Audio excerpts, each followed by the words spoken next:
Hi, I'm Tricia, an organic gardener.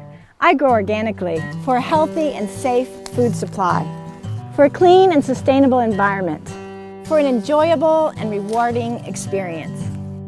Espalier is a technique that may date back to the ancient Egyptians. If you're good with your pruners, you can bring this high production, small space, living art to your garden. Espaliers are designed to have only height and width, and they're often used to decorate blank walls or to use as privacy screens along fences. Espalier is beautiful, but it does take extra time. Before planning your installation, be aware of your time commitment to maintaining it. The first step to training an espalier is to pick a training style. There are formal shapes such as tiered Cordon, Belgian Screen, Candelabra, just to name a few, and informal espalier that are much more freeform. Sketch out your desired shape in advance. There are quite a few plants suited to growing as espaliers. Apples, pears, and figs are some of the best fruit trees for the purpose. Other fruit trees that can be espaliered are cherries, plums, peaches, and persimmons. Before getting your plant, it's important to build your support trellis. Formal espaliers will need a good support trellis. Informal ones may or may not need one. Bamboo or heavy gauge wire are a couple of great options. If the espalier is in front of a fence or wall, then supports can be embedded in the wall or fence. Plant your tree 6 to 8 inches from the wall or fence.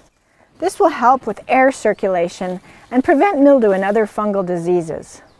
Prune your espalier at least 3 times a year.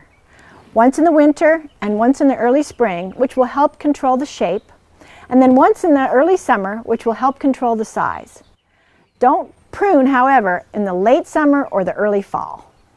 In order to properly train your espalier, there are a few techniques that you need to know. The first is how a tree responds to terminal cuts.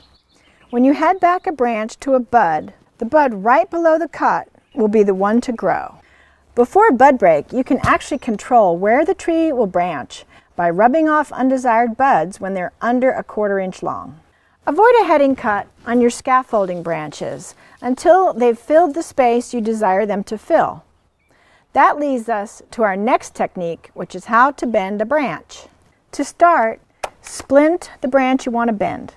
Bamboo is perfect for this. If you have several espaliers, investing in a tape tool like this one will be a huge time saver. Periodically move the branch about 5 to 10 degrees until it's reached the desired angle.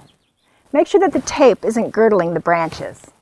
When a lateral gets to 8 inches, you want to prune it back to 5 adult leaves. This encourages the growth of fruiting spurs. The main thing to remember is that you're pruning to a consistent shape, and you're going to cut anything that doesn't fit that shape. Pay attention to your espalier plant. It's better to make several small cuts to keep it trained than to have to do major corrective action. For more information about pruning in general and espalier pruning, check out this book, Pruning Made Easy by Lewis Hill. So, take your pruning to the next level. Create a beautiful espalier and grow organic for life.